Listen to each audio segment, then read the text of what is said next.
Who were the Scottsboro Boys? Because some people might not know of this case at all. By the early 1930s, with the nation in the most poorest times of the Great Depression, many unemployed Americans would try and hitch rides on trains to move around the country searching for work. The Scottsboro Boys were 9 black teenagers falsely accused of raping 2 white women aboard a train near Scottsboro, Alabama, in 1931. The trials and repeated arraignals of the Scottsboro Boys sparked an international uproar and produced 2 landmark U.S. Supreme Court verdicts, even as the defendants were forced to spend years battling the courts and enduring the harsh conditions of the Alabama prison system. The reason for the unfair trial was due the 2 white women. Ruby Bates and Victoria Price used the accusation as an easy way out to get out of jail because Ruby didn't want to commit perjury, which caused the trial to be charged so fast as it did, cause rape was executable crime in those times, in which later Victoria and Ruby later confessed their dishonesty. What made the Scottsboro trial so unfair? It's because the majority of the opinion determined that the defendants were denied a fair trial due to ineffective counsel who had no time to prepare, resulting in a violation of the Due Process Clause in the 14th Amendment.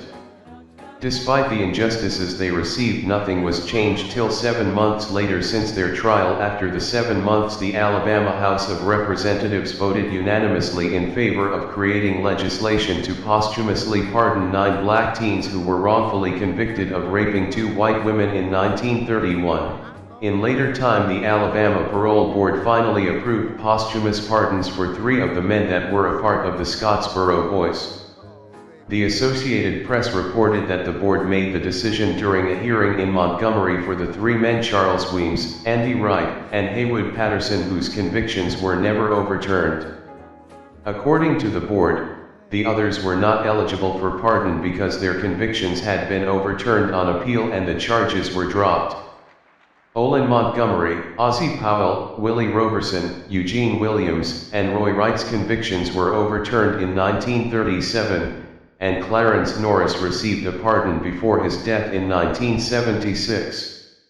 Since posthumous pardons were not permitted in Alabama until the legislature passed a law earlier this year, nothing was ever done for the remaining 3 men until later times.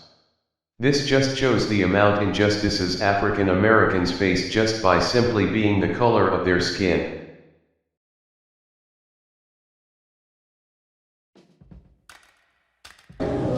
This was the seat that I took as I got on the bus. A few white people boarded the bus, and one man was left standing, and I certainly did not plan to stand up, and I didn't consider myself breaking the law because I was in what was supposed to be our part of the bus.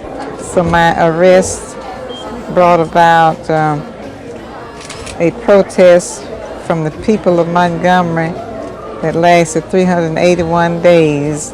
And when we did go back on the bus, we didn't, the Supreme Court had handed down a decision that there would be no more racial segregation in transportation. When I was on the bus the time I was arrested, the only thing that was on my mind was that I did not want to be treated in that way. The biggest injustices that Rosa Parks faced was segregation. During that time in the South, all aspects of life were divided along strictly behind racial lines, as well as being denied majority their civil rights. But despite these injustices Rosa faced, she was able to influence the movement to ultimately change segregation as a whole. Her by sitting down on that bus caused a nation to stand up against racism and racial injustices towards African Americans.